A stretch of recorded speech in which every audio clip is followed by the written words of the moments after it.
Hey guys, and welcome back to my channel. So in today's video I will be sharing a few key lessons from a book which I just recently read. The book that I'm going to talk about today is the book titled The Nine Room of Happiness by Lucy Danziger and Catherine Berndoff. So this book, my mom purchased it in Big Bad Wolf, I think 1 or 2 years ago, and I only touched the book like just until recently. So before we actually go into what I learned from the book, I'm just going to talk about what this book serves, what the purpose of this book actually serves to its readers. These two authors, one of them, Catherine, is a health expert. She's a therapist. She focuses mostly on helping women and mostly married women who have household problems and all those things, and marriage issues and stuff. And as for Lucy is a editor for Self magazine. Two of them decided to write this book, in conjunction to help women, especially for whether you're married or you're not married, whether you have problems or whether you don't have problems. The main purpose is to give out a few lessons from their experience helping out women throughout their career. So the focus of the entire book is, throughout the chapters they talk about rooms, as in rooms in a house, where they start from the basement, the living room, the kitchen, the kids room, and all these things, and what kind of emotion a woman tends to portray or a woman tends to give out in that specific room. The first lesson that I learned from the 9 rooms of happiness is that we should make peace with our past. If you have any traumatic experiences or fear or any phobia which tends to follow you right from your childhood, and if it's still bothering you right now, you should learn how to overcome it. So in this book, Catherine talks about this thing called counterphobia, which is you do exactly what you fear the most. So by doing exactly what you fear the most, you will integrate a new experience and change your perception about fear or that event in general. For example, Lucy talks about her experience where she was, like she mentioned earlier, that she was afraid of water related activities because of sharks, and she did exactly what she feared the most, where she swam in the open sea by joining a triathlon, and it eventually changed her perception about the entire fear of shark. If you are having any fear of heights or any fear in general or any traumatic experiences, give yourself a chance to grow from it, to change your perception, because there's no harm trying, and you don't want that to be carried out or be carried all the way until the end of your life. So the second important lesson that I learned from the book is the key to a healthy relationship is to connect and not to control. So before proceeding to the other chapters in the book, Lucy and Catherine talk about the Venn diagram, whereby they draw circles. If you can see, when you have a healthy relationship, the circles will have a optimal overlap, which means two individuals share a healthy relationship. And when you don't have a optimal overlap, there is a chance that you have lack of overlapping, which means you guys will lack common ground.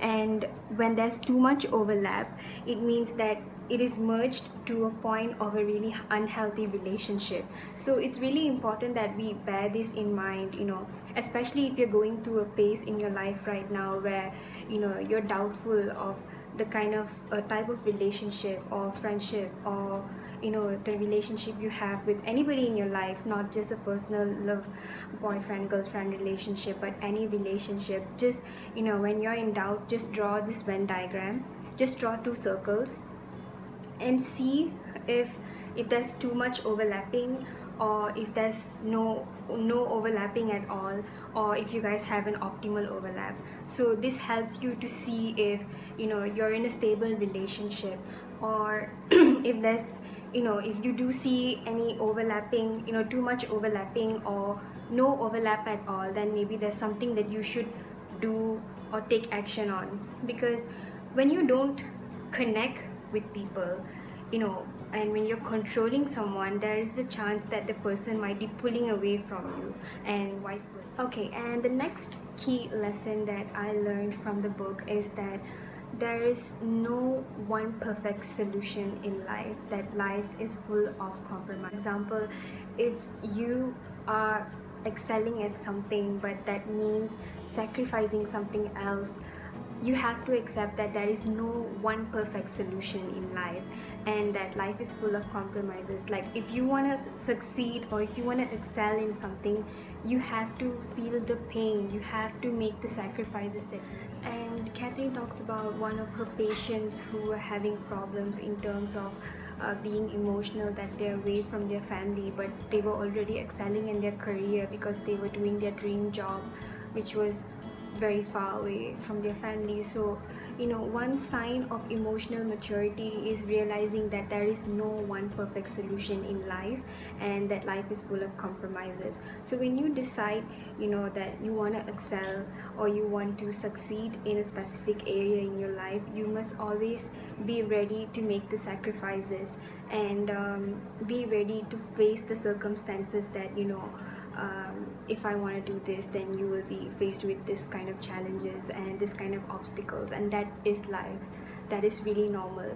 If you decide to just be in the same place, there the chances that you're going to grow out of your comfort zone is little. So yeah, you either go with the flow or you grow out of your comfort. So another lesson that I learned from the book is to celebrate your own success, be your own cheerleader. The balance that creates the individual that you are is, you appreciate the things that you do, the things that you're good at, and you work on the things that you're not so good at. When you rely too much on other people's recognition, the chances when you do achieve something and be proud of it is little. Of course, other people's recognition and other people's feedback is important, but you have to truly believe in yourself and be happy from within, so that you'll be able to be grateful and be thankful for your own achievements and your own successes. Okay, and the next lesson that I learned from the book is pretty much very, very short, and that is something that I believe not many people understand, but I really think that they should, is beauty truly resonates from within. And most women spend a lot of time in front of the mirror, on the scale, looking at the number, and they tend to scrutinize themselves for being this kind of person when you should be this kind of person. And the truth is, you should stop doing, and to feel closer to yourself and to be really confident in your own skin, you should spend more time connecting to your passions. Find out what truly motivates you, what really makes you happy. And that way you will be able to feel and appreciate yourself even better and love yourself more for the kind of person that you are. And the last but not least lesson that I learned from the book is that we need a breather. So what I mean by breather is any kind of personal space, percolating it just for you, you yourself, to reflect on the things that you do. So in the book, Catherine and Lucy talk about women who have really busy schedules, a really busy life to lead, and although they have like 100 million things to do in a day, they still find no meaning to it. They still find that they have no purpose in their life. So that's the importance of taking some personal space to reflect on the things you do in a day. So you can do this by journaling or writing a diary or meditating or yoga or any sort of activity that helps you to free your mind and just look back on all the things that you achieved in a day. If you're not reflecting, if you're not taking your own sweet time to look back and reflect, the chances that you're all worked up and just feeling overwhelmed with the situation is really hard. Okay guys, so that's the end of another video. I hope you guys enjoyed, and I'm really hoping that all the key lessons that I shared will help you to gain some insights. And do let me know which one was your favorite key lesson. And I think mine would be the Venn diagram. The key to a healthy relationship is to connect and not to control, because I love picturization, and the Venn diagram was like sort of my most favorite key lesson. So do let me know which one was your favorite key lesson down in the comments below, and I'll see you guys in another video. Bye.